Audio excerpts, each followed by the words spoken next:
that's something I'm really passionate about because, it's something that most people don't really understand or talk about.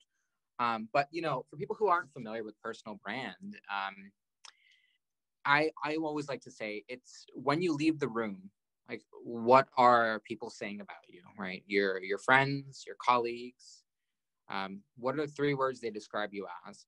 And so I always say start there. Like, what do they currently describe you as? And think about what you want to be described as, right? And something that I have realized over time is I want to be recognized for making things easier for people to understand. I want to be recognized for connecting people. I want to be recognized for uplifting people.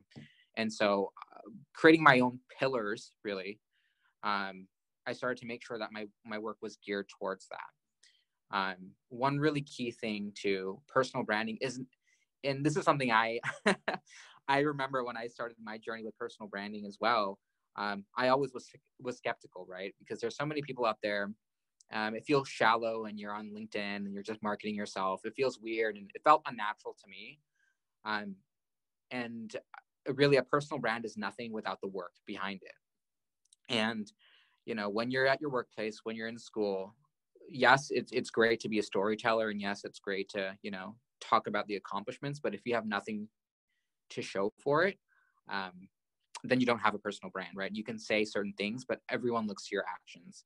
And so, one thing I say when starting that journey, really think about what can you do now. What are some actions you can take?